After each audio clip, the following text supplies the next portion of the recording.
It's the flow of variations through our external realities.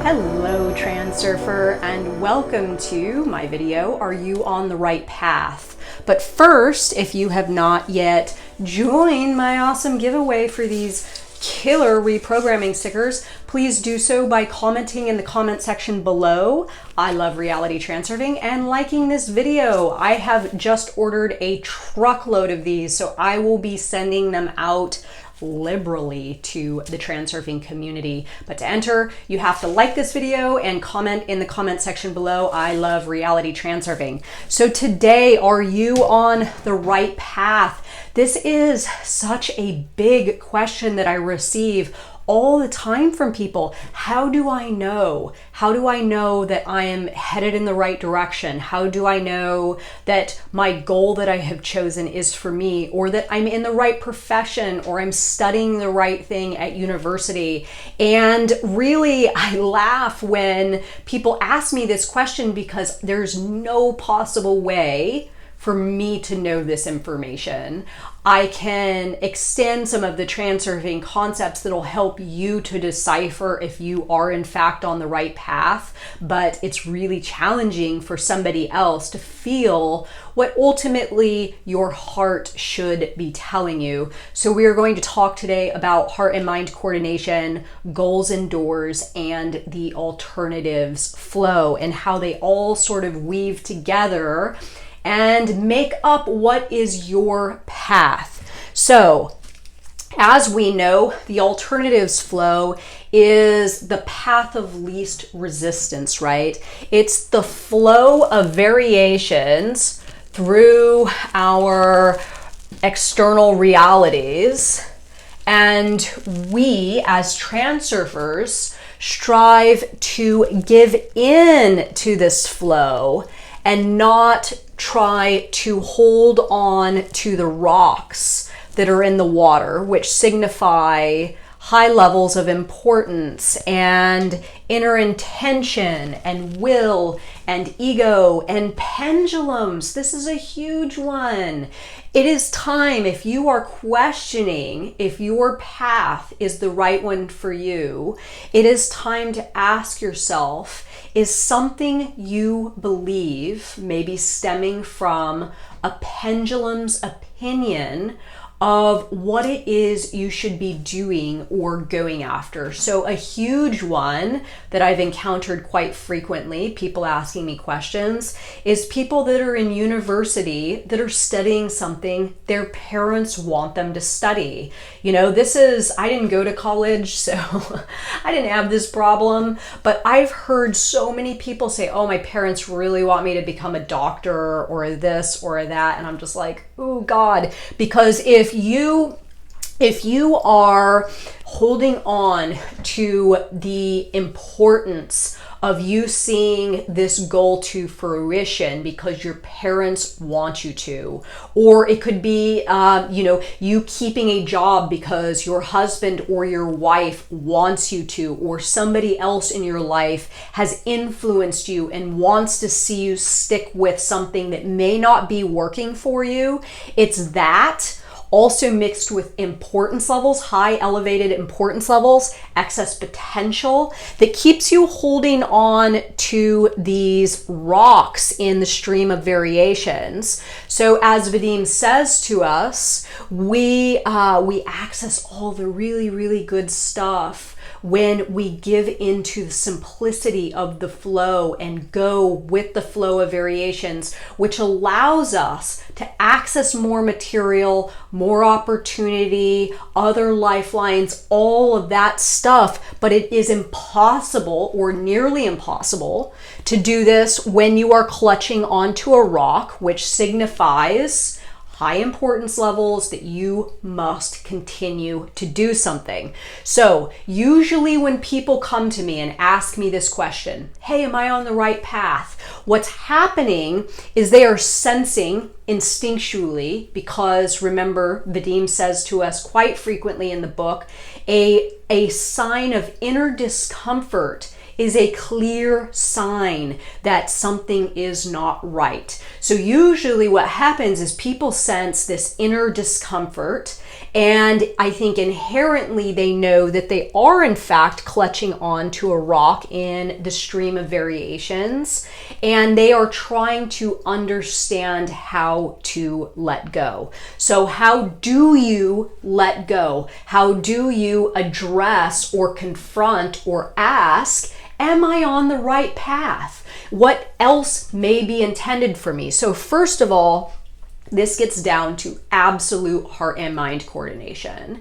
You will have to get the voice of your heart or your soul speaking more loudly to you, right? Get the voice of who you truly are, your soul frail, what your heart wants. You must get that speaking more loudly than the pendulums or the internal mind, the inner intention thinking mind. So how do you do this? Well, you start nurturing yourself at an extremely high level. You start managing your pendulums. You start really getting into making yourself feel good, making yourself feel whole, and making yourself feel as though you are the one that answers this question for you, not the pendulums in your life, not some chick on Transurfing TV on YouTube. This is you. This is going to come from you. So let's say that you ask yourself the question. You get that voice speaking more loudly, am I on the right path? And you get a resounding no, you're not. What do you do then?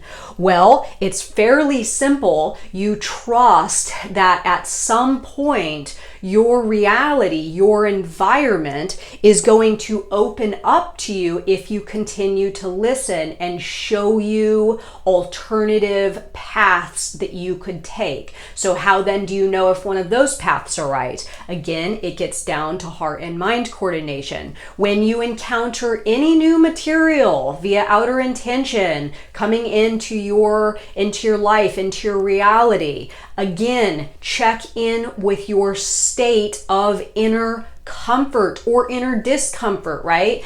Are you encountering something that makes you just light up and you feel good and you feel magnetized and you feel alive and you feel like it's something that you could get behind and do forever, and you feel passion and energy and you don't care what anyone thinks and all that stuff, then that is probably a sign that there is a path there for you with something more, something bigger, something better. And remember, our heart and mind coordination has a resonating frequency, and this resonating frequency corresponds to a lifeline that we have access to if we can get ourselves into the mode of alignment, into the mode of heart and mind coordination.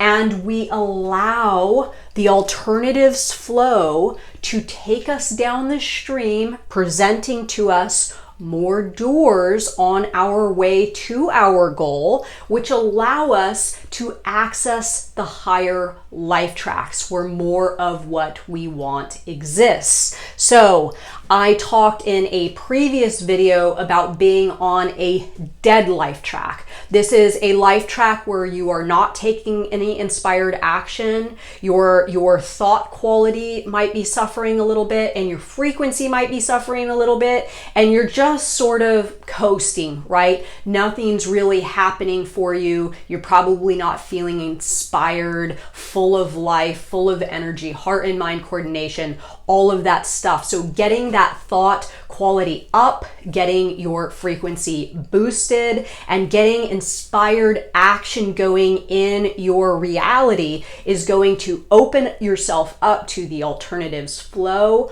open the door to outer intention, and it's going to help you connect with more opportunities and more possibilities, information, material, all of that good stuff that you can then move on, which will help you achieve climbing up to some higher life tracks. So to end this video, what are you doing today?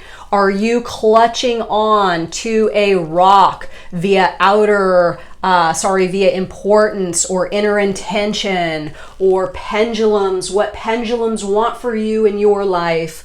Or are you floating in the alternatives flow, allowing your reality, your world to work with you, co-creation, meet you halfway?